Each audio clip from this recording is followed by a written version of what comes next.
Man's higher consciousness. Lesson 3. Physical immortality. The human frame as a machine is perfect. It contains within itself no marks by which we can possibly predict its decay. It is apparently intended to go on forever. Monroe. Dr. John Gardner, in his work Longevity, wrote, "Before the flood, men are said to have lived 500 and even 900 years. As a physiologist, I can assert positively that there is no fact reached by science to contradict or render this as improbable. It is more difficult on the scientific ground to explain why man dies at all than it is to believe in the duration of human life for 1,000 years." Dr. Froissart wrote in his book on longevity that the long life of the biblical patriarchs is a fact more rational and more in accord with the known laws of physiology than is the brief existence of the men who inhabit the earth today. Part 2, Chapter 2.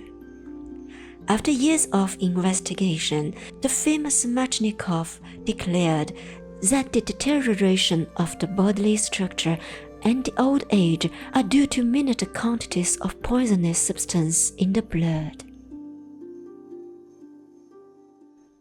Why man degenerates.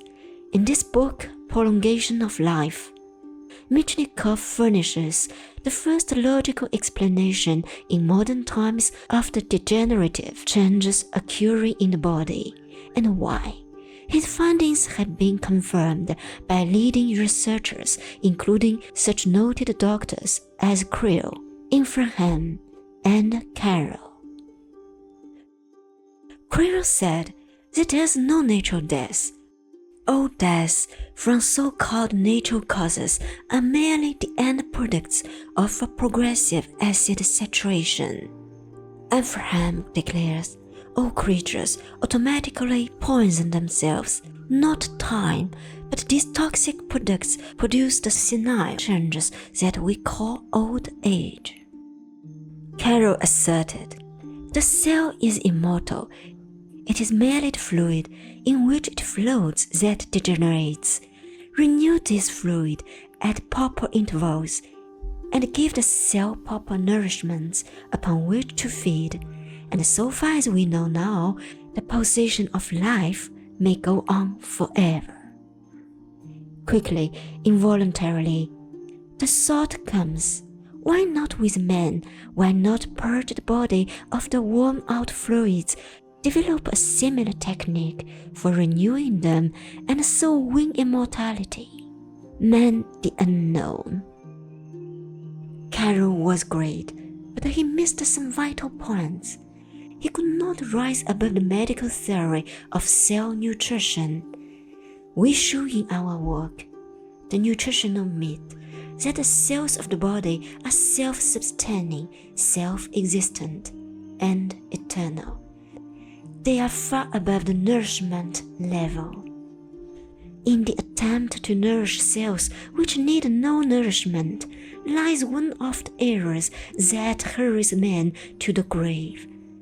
Feeding increases the degenerative process, whereas fasting, the opposite cause, institutes the opposite effect, the process of rejuvenation. The body is composed of trillions of cells.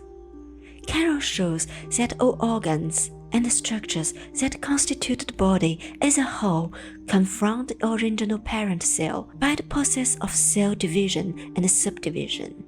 That fact is definitely stated in all textbooks on anatomy. It is highly important to note that Carroll further states that the parent cell and the cells that come from are not made of extraneous material like a house. He means that the cells are not made and composed what man breathes, drinks, and eats. As the body is not composed of extraneous material, we cannot feed it with such material, as such material is foreign to its constitution. The body is composed of cells, not of food, and the cells are composed of molecules, which are composed of atoms, which are composed of electrons, which are whirling centers of vibratory force in the ether. Recent observations show that the entire material world is only a visible manifestation of varying waveforms. Dr. H. Sheldon, University of New York, wrote, "We live in a world of waves. The further we dive into the ultimate structure of matter, the more obvious it is that nothing exists except in wave form. Electrons, long thought to be the ultimate particles of which all matter is formed, have now been shown to have a reality only as a wave form, while an atom consists of a bundle of such waves.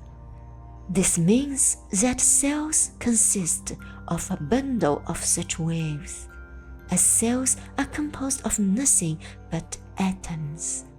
This further means that the body consists of a bundle of such waves, as the body is composed of nothing but cells. So far as such physical structures as men and animals are concerned, this doctrine might be contested by all the schools of scientists, but Sheldon says, we as individuals undoubtedly have no existence in reality other than as waves, multitudinous and complicated centers perhaps, in what we call the ether. We are analogous in a sense to the sounds that issue from a piano when a chord is struck, or when a symphony orchestra sounds. Electrons do not eat, atoms do not eat, molecules do not eat, cells do not eat, and the body does not eat. Then why does man eat? That question science cannot answer, but we answer it according to cosmic law in our work, The Nutritional Myth.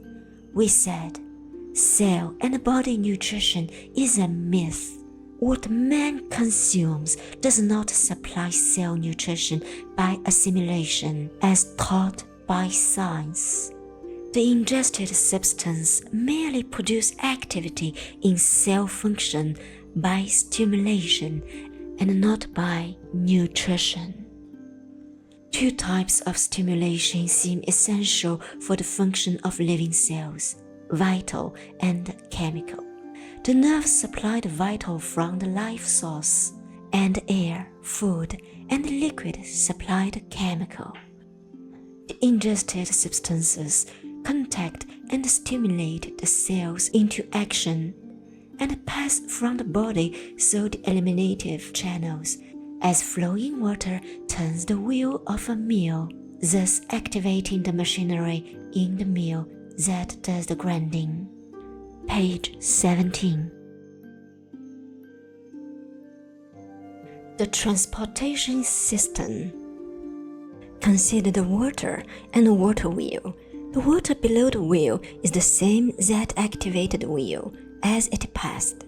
The same substance that leaves the body as waste is the same substance that enters the body as air, liquid, and food. In their passage through the body as the water passing the wheel, they stimulate and activate the cells which compose the organs and tissues which constitute the body. The substances man breathes, drinks, and eats enter the body and pass into the blood. The blood, as a transportation system, carries the substances to the cells where they stimulate and activate the cells, but pass on without becoming a part of the cells, as the water passes on without becoming a part of the wheel or the mill, and as the water activates the wheel in passing, it activates all the machinery of the meal. Carroll, as an orthodox medical doctor, went no farther than the cell and held to the medical theory of nutrition. His experiments showed the cell to be immortal. When the fluids failed to carry off what he regarded as the excrement of the cell, he found that the cells degenerate, grow senile, and show signs of dying. But each time they were rejuvenated by a cleaning process. Here again, Carroll missed a vital point. Body cells do not die, and he himself declared them to be immortal. The cells simply sink below the life level of vibratory action because their magnetic poles become corroded by the acids that are not carried off and eliminated by a clogged bloodstream. Naturalists know that patients recover quickly under fasting because fasting reduces the amount of pollution in the blood, thus freeing the cells of the injurious effect of the acids. Creel said that all deaths from so-called natural causes are merely the end point of a progressive acid saturation. In fasting is the process of renewing the fluids mentioned by Carroll. That is also the process of rejuvenation, as many experiments have shown. This startling knowledge leads physiologists to declare that decrepitude and physical death, except by accident, are due to polluted blood system and the accumulation of garbage. This results in a corrosion of the magnetic poles of the cells, making them incompetent to receive the animating amount of vital vibrations of the life force, and they fall below the level of animation. Carroll called that condition the death of the cells. If we keep the cells from dying, we keep the body from dying. For the body is composed of nothing but cells. Nor do the cells die, they are immortal. But when their vibratory rate falls below the life level rate, the body accordingly sinks below the life level plane, and that state is what we term physical death. Blood purification. Elimination therefore appears far more important than feeding. If blood purification by the kidneys was stopped, men would die in 3 to 5 days. If blood purification by the lungs was stopped, men would die in 3 to 5 minutes. In the matter of health and life, we always come back to the blood. It is merely the fluid in which the cells float that degenerates, said Carroll, and he added, why not purge the body of the worn-out fluids, develop a similar technique for renewing them, and so win immortality? That simply seems to be the secret of physical immortality. With every poison that man can inhale, drink, and eat, which does not kill him instantly, his vital stream is changed from the river of health and life to the pool of pollution and death. In due time, after much suffering, man dies of a progressive acid saturation of his blood, tissues, and cells, in fulfillment of the cosmic law that he reaps as he sows.